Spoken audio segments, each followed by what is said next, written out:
This is another episode of Standup Comedy, your host and MC, celebrating 40-plus years on the fringe of show business. Stories, interviews, and comedy sets from the famous and not so famous. Here's your host and MC, Scott Edwards. Hey, thanks for joining us for another show here at your host and MC. This one we're going to do a little bit different. I'm going to tell a few stories from back in the day. Then a little bit later, you're going to hear me as an MC for a few minutes, and then we have a great opening act, Dave Schuber. And later in the show, we have a treat, a special set from Dana Carvey and his band. I'll give you more information about that later. But first, let's get started. So while operating a comedy club, I had the opportunity to interact with several celebrities over the years, and I wanted to share a few stories. One of the most intriguing is about Tom Hanks, and I don't need to tell anybody out there who Tom Hanks is, but this was kind of interesting. In the year we opened Laughs Unlimited, 1980, I got a call from Tom Hanks, who was from the Sacramento area. He actually went to University of California, Davis, and he was currently doing a TV show called Bosom Buddies. And one of the episodes, he was supposed to help the restaurant he was working with add some entertainment by doing some stand-up comedy. Well, Tom, as we all know now, is a genius actor. But back then, he'd never done stand-up comedy before, and he contacted me and asked if he could do a few guest sets and kind of get a feel for a comedy stage. I actually didn't know Tom at the time, but having a star of any TV show of any kind on stage was certainly a plus for the club. So, of course, I said yes. He showed up over 3 different nights and did sets. After each, we would chat a bit and talk about the pros and cons of his sets, kind of giving him an idea of how to do his performance for Bosom Buddies. And after each of the shows, we chatted a bit, and I would have a chance to share my 2 cents on his presentation. Plus, he had the opportunity to work with other professionals and see how they did it. He was really friendly, a total professional, and later I taped and watched the show in which he did some stand-up comedy and recognized the set he did. It was rewarding at the time, even though I had no idea where that TV role would lead such an extraordinary talent like Tom Hanks. And that was my one and only interaction with Mr. Hanks, but it was certainly a great and memorable time. Another famous comic and television star was Soupy Sales. And I should background this by explaining that my dad's got an amazing sense of humor. And of course, being older than me, yeah, he's my dad, he was really tied into the guys that were doing comedy before the big push of stand-up comedy of the 80s and 90s. And so Soupy Sales, Pat Paulson, and other talent like that were somebody my dad looked up to and always enjoyed. So I did get a chance to actually book Soupy Sales. It was really exciting. I brought him in to work for a long weekend, which is basically a Thursday through Sunday. And he was famous from his early TV shows and other appearances. And he was famous in those days for throwing pies in the faces of his guest when he had his own variety show. It was really interesting. So during the visit, I had arranged a press party at a local auto dealership. And this was great for the club on several levels. We got promotion money from the auto dealership.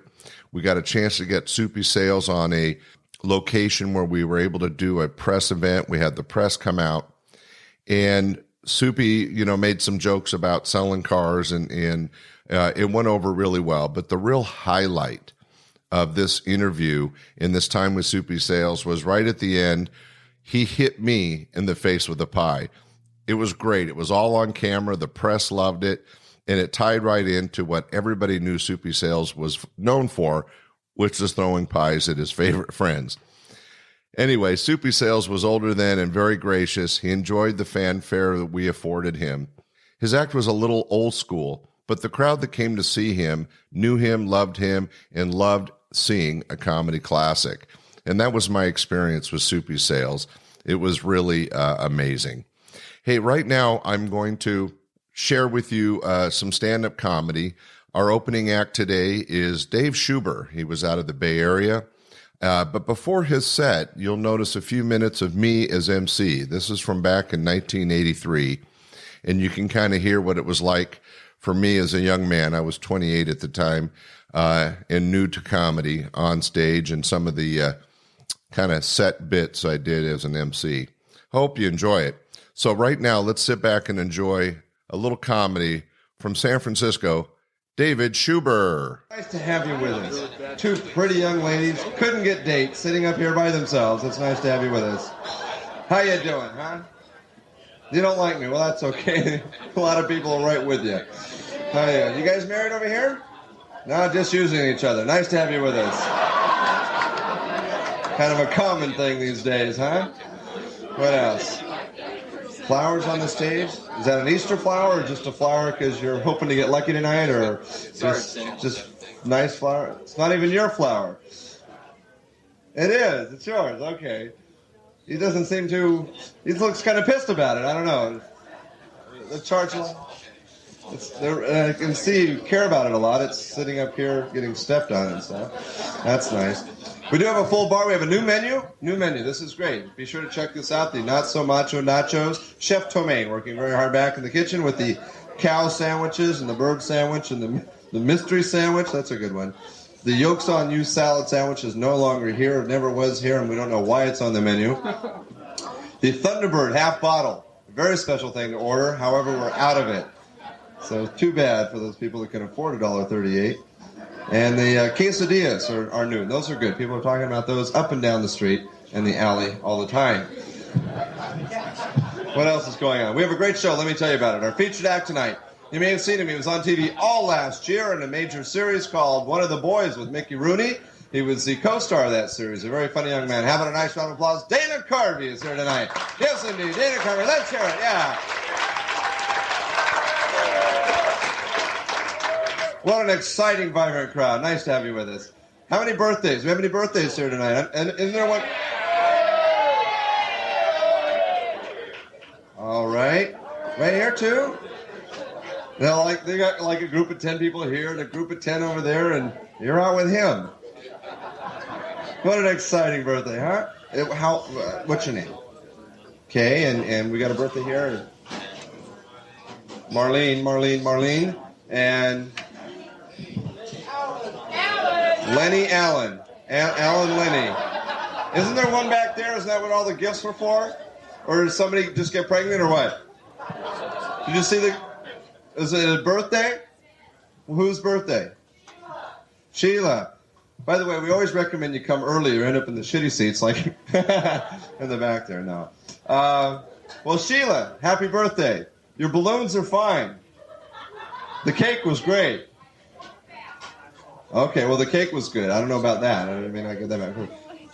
Kay, Sheila, Marlene, and Alan Lenny. Lots of birthdays here tonight. Well, how many people? Big crowd here now. How many people want to sing happy birthday to these folks, huh? How many people don't want to sing happy birthday to these folks? Yeah. Oh, tough shit, gang. Enjoy your happy evening. By the way, please take care of your lovely waitresses. This is Mary here at Laughs Unlimited. She's the head waitress. She earned that title. Tip her well. About to go down in the front row. There she goes, Mary, the head waitress.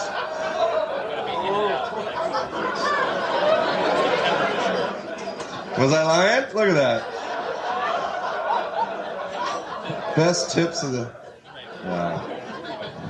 She's pissed at me now. Anyway. We hope you sit back and relax and have a good time and just keep that energy level where you got it right now. We're going to have a lot of fun. Our first act tonight is from San Francisco originally, now working out at the Comedy Store in Southern California. Did us a big favor. He's a regular here at Laughs Unlimited, usually is the very, very funny second act here, and he came up as a special treat because our first act kind of didn't show up on Tuesday, so we replaced him. And this guy's real funny. Let's have a nice round of applause. Our first act tonight, Dave Schuber, right here. Big round of applause. This guy, Dave Schuber. Yeah, let's hear it, right here.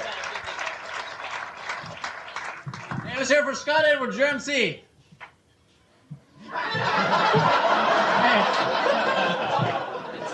He's a nice guy.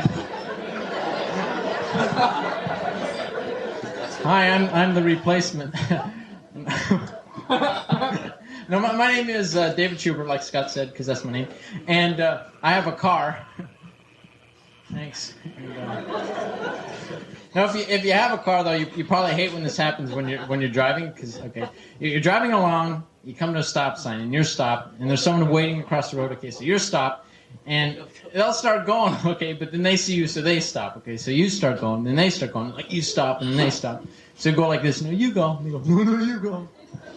I'm just trying to do them a favor. No, you go. No, you go. Finally, you say like you go, then they go, then you run them over. Don't you hate when that happens?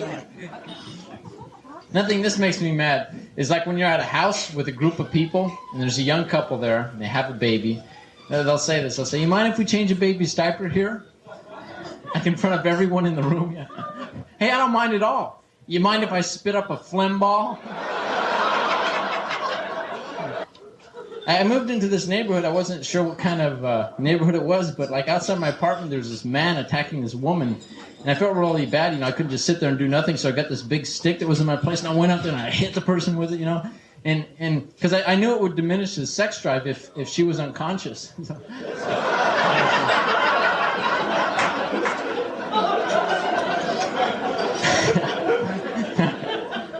I really didn't do that. It was, just set it for a joke.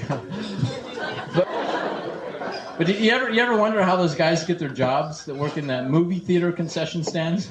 Hey, are you a fast worker? No. Well, can you add and subtract real fast? Well, do you have acne? Well, yeah. Okay, you're hired. Must be, I don't know. Actually, in the theaters, they don't have cartoons before the movies anymore, and this pisses me off. I like a cartoon. So, what I want to do I want to do a cartoon for you. Actually, this is a scene from almost every other cartoon you've watched. All right, partner, this here bullet's got your name on it. Whoa, whoa, whoa.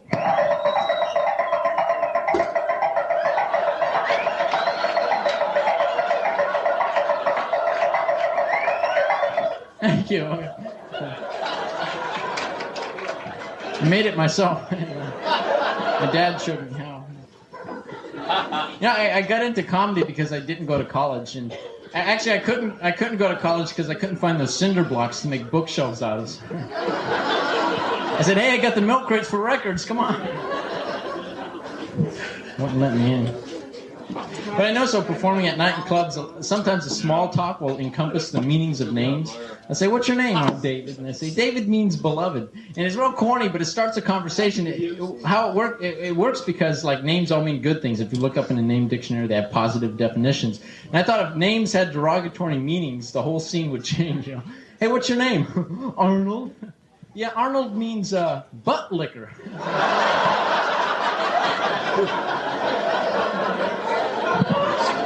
Kind of different. Any Arnolds here? Me. Yeah. This guy is waiting. Oh, you're just fixing your hair. But another thing I want to share with you. When I was little, I used to get in a lot of fights in grammar school. So what I did, I learned how to defend myself by watching cartoons. It worked. Like some guy would come up, you know, some bully hit me. I'd go. He'd run away. Thought I was weird. As I was talking about the way I looked before, it's hard for me, you know, because I got the curly hair, you know, some freckles and stuff. I can't see myself going out with certain types of women. I can't see myself going out with these women that are like, you know, like 60 years old. You know, they're like, I can't, and they're like hanging around in bars, you know, they're always in the corner with a short little cigarette, nicotine stains on their fingers, you know, button-on earrings and smeared lipstick, and they got that leathery skin, their wig's kind of crooked, and they're like drinking and cussing, telling dirty jokes. They got that raspy voice from drinking and smoking too much. Rah, rah, rah, rah, rah, rah, rah. Goddamn, rah, rah, rah, rah, fuck, rah, rah.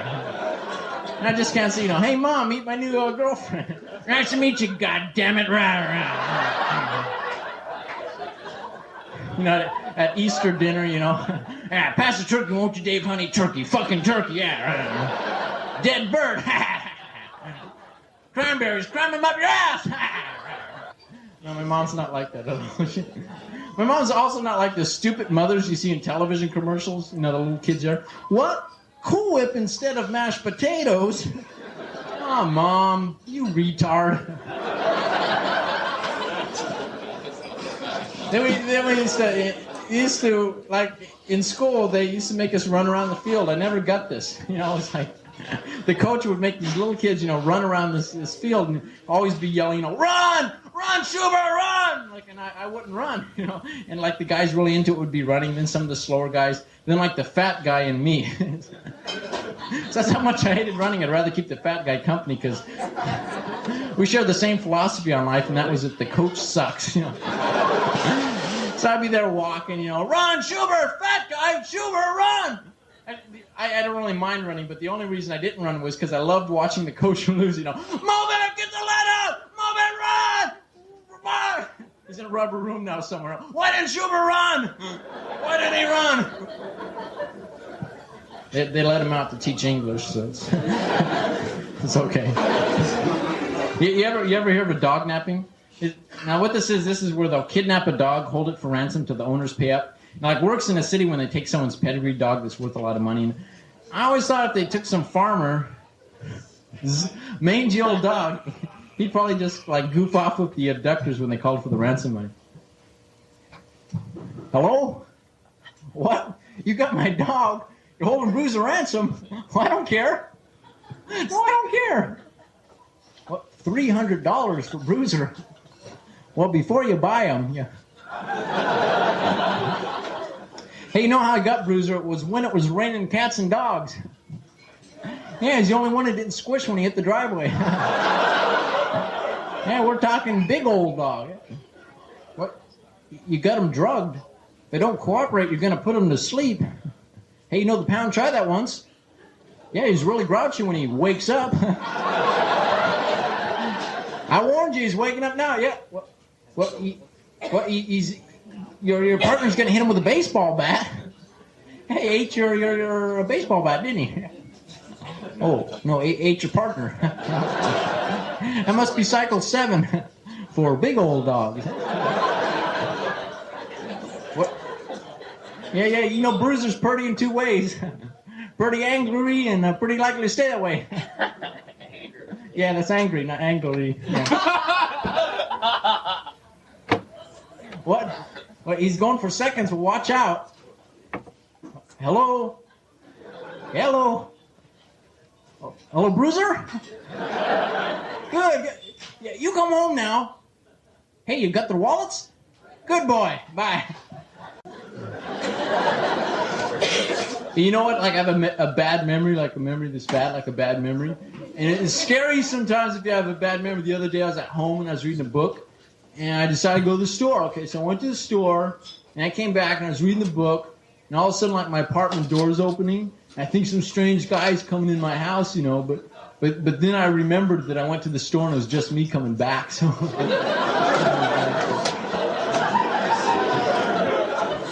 And I used to. I like saying used to real fast. Used to. Like to talk to inanimate objects. Objects that are inanimate, like inanimate objects. And people thought I was crazy, So like now I only talk to conversation pieces. I used to live life in the fast lane, but people kept honking and flashing their brights, flipping me off. Had to move over. Life's a party, too. Life's a party. That's my motto. Life's a party. But, like, I lost the address. I think But I had this... I went out with this girl that was kind of the earthy type, mountain mama, granola girl. She'd always say, like, wow, like, I found my mind up in the mountains. She stole it from a squirrel. Then we went to the prom and she came in this down-filled formal. And it went with the hiking boots, so. And her name was Sunbeam, I said, what are you, a fucking toaster?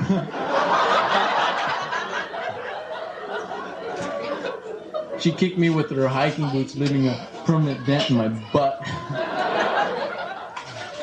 But, like, she's living up in San Francisco now, like, in a garage somewhere, like making pottery and saving the whales and I think like 5 more whales, she gets the iron. Not sure. I gotta go because I forgot why.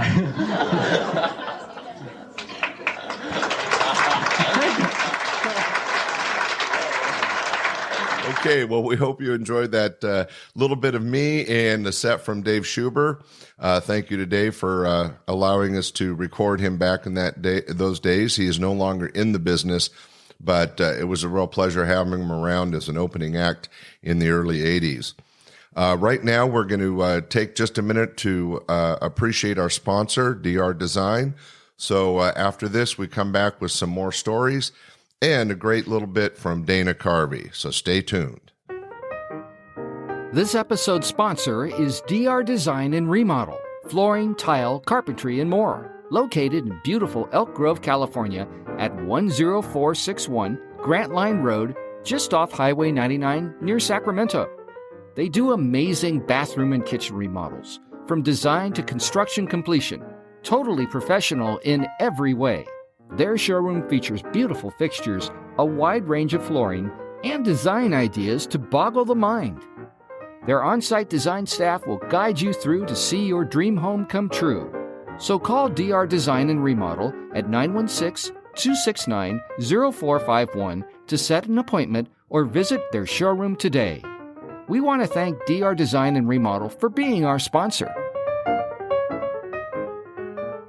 Great. Welcome back. We have some more interesting stories for you and a little bit of comedy music from a star that everybody knows, Mr. Carvey, in just a couple minutes. But I wanted to share a couple more quick stories. There was a time I was in Hollywood. I was meeting Larry Miller and a couple of entertainers, and me and my partners, Bob and Mac, had gone to the premiere of a movie called The Jerk. That's right. It was one of Steve Martin's early movies and successes, and we happened to be in Hollywood when it was being released, and it was the opening night, and we were able to get tickets and go to the show. But what made it a little extra special and a little unique when you talk about a little flash of celebrity is that after the movie, we were sitting out front on the corner, and there's crowds everywhere as people are exiting the movie. And standing right next to me in a wig, a hat, dark glasses was Steve Martin. And it was so interesting because he'd gone incognito to the opening of the movie to see how it did. Now, I have had my time with celebrities, and I'm certainly not one to bother them when they obviously didn't want to be bothered. So I didn't say anything. We didn't have any interaction. But I did want to share that story because it was kind of interesting that he had come out to see the opening of his own movie and judge the crowd response, which, by the way, was great. A very funny movie. And, of course, everybody knows Steve Martin and all his fame and fortune. Another story that's kind of interesting that you might enjoy is that I was a regular guest at the Comedy Store on Sunset Boulevard. I would go down on several different ways. I was just an audience member a few times. I was brought down as a producer, and there were showcases for me arranged by Mitzi Shore, the owner of the store. And the comics would often invite me in to see them and hang out after their sets. But on one particular occasion, I had another little brush with fame. We were there as guest of Gary Shandling, and Mitzi had put us in a booth right up to the right side of the stage, and I had a little entourage with me. There was a couple young ladies, one of my partners and I, and we're all sitting, and Gary was on stage. Now, this was really rude of me at the time, but I knew Gary's act backward and forward. He'd worked for me for a couple of years at that point, and so impolitely, we were chatting a bit at our booth. I don't think we were interrupting Gary, and we certainly weren't interrupting the audience that we thought. But all of a sudden, I hear this shh, really loud, obvious shush. And I kind of look up, and I look over, and the booth next to me, there's this older woman looking right at me with this death glare, and she's going shh, and just making very emphatic. and it was Joan Rivers. It was hilarious, embarrassing, and funny all at the same time. Joan Rivers was shushing me because she was there to see Gary and hadn't seen the set a bunch of times and felt I was being disrespectful, which I guess I was. But my brush with fame was Joan Rivers shushing me at the Comedy Store on Sunset while Gary Shandling was on stage. It was a moment I'll never forget. All right. Well, I think we're ready for some more comedy. I have a real treat for you on this show. One of our early acts performing regularly at the club starting in 1980 and 81 was Dana Carvey. He had just moved out from Missoula, Montana, and he was based out of San Francisco. And Dana, as you all know now, but even back then, was a very, very talented person. Not only did he have a great comedy set and a great way of doing impressions, but he was quite a musician. And what a lot of people don't know is that he and his brother had a band. And on one occasion, we had an opportunity to not only book Dana, but Dana and his brother and their band, which included a couple backup singers. And they came up to the club for a whole week and performed every night. And this set you're going to hear right now is Choppin' Broccoli, which at this point is a pretty famous song. But I want to remind everybody, this is in 1983 till 1986, where he did Choppin' Broccoli on the Saturday Night Live show and made it famous. So 3 years prior to him being on Saturday Night Live, he and his brother and their band performed this song live on stage. And I think you'll enjoy it. So ladies and gentlemen, sit back and enjoy a live version from Dana and his brother's band of Choppin' Broccoli. Take it away, Dana. Aren't rock stars some of the most obnoxious people on the planet? Rock stars always act like they're pissed off they have to use a microphone, right?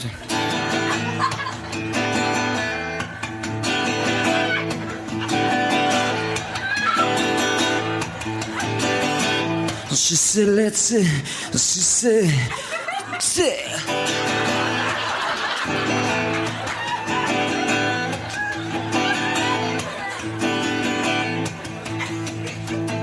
She said, fuck you. I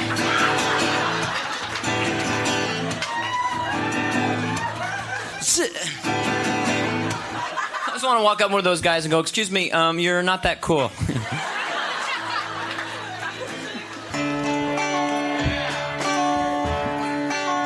It's the world's coolest rock star.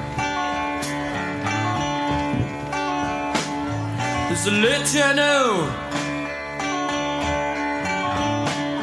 She's a lady I know. She's a lady I know. There's a lady I know. If I didn't know her, if I didn't know her, I didn't know her. She'd be the lady I didn't know. And my lady went downtown. She bought some broccoli, and she brought it home. And she's chopping broccoli. She's chopping broccoli. Well, she's chopping broccoli. Choppa broccoli. She choppa broccoli. Well, she choppa broccoli. Choppa broccoli.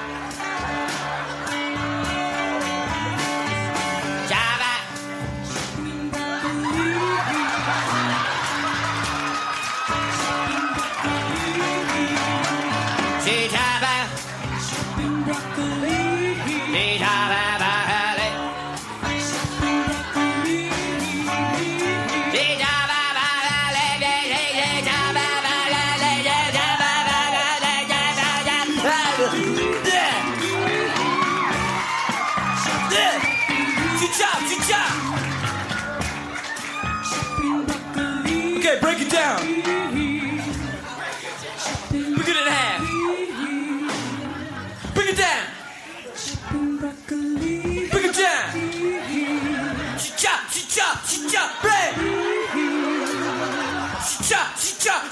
Brent. All right. Guitar solo.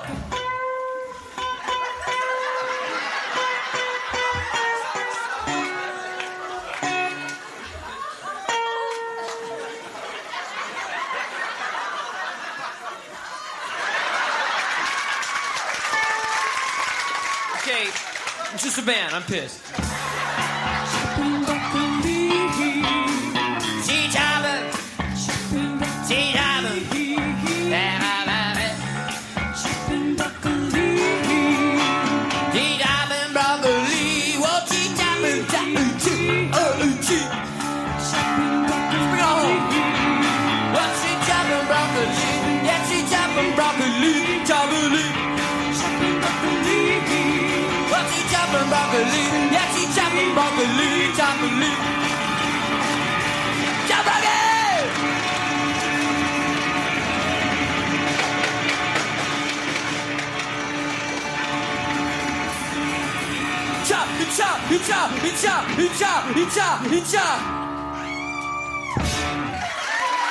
Thank you. All right. Wow, nobody could do music and comedy like Dana Carvey. I got to tell you. Hey, one last little story, and then I'll let you go. That song, Choppin' Broccoli, was performed by Dana and his brother on our stage in 1983. And as everybody knows, in 1986, he was offered a job on Saturday Night Live, and that really thrust Dana into fame and fortune doing television and movies and more. And I just wanted to share one last little story. Dana happened to be working the club in 1986, and it was a Thursday night, and he had gotten a phone call from Saturday Night Live offering him a chance to come to New York and be on the show. And what was really cool about it was he got that call while at the club condo, and then he did his set, didn't say anything. And then after the show, we met at my house. We had a couple drinks and got into the jacuzzi, and we're sitting there, and Dana tells me, man, Scott, I just got this call from Saturday Night Live.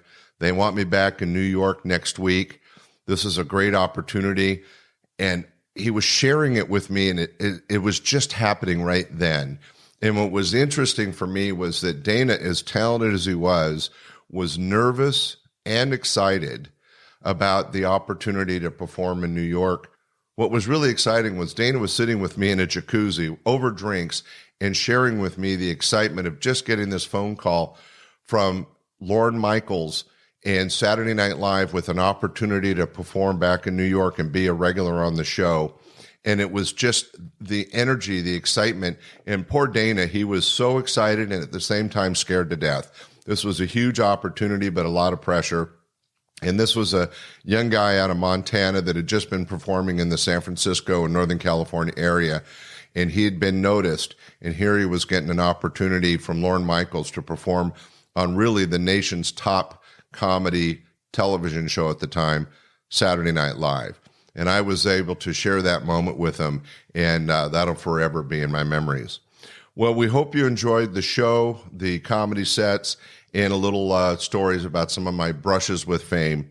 Thanks for joining us for this episode. Remember to keep listening, go online and rate them, and please share our podcast. We hope you enjoyed this episode of Stand-Up Comedy, your host and MC. For information on the show, merchandise, and our sponsors, or to send comments to Scott, visit our website at www.standupyourhostandmc.com. Look for more episodes soon and enjoy the world of stand-up comedy. Visit a comedy showroom near you.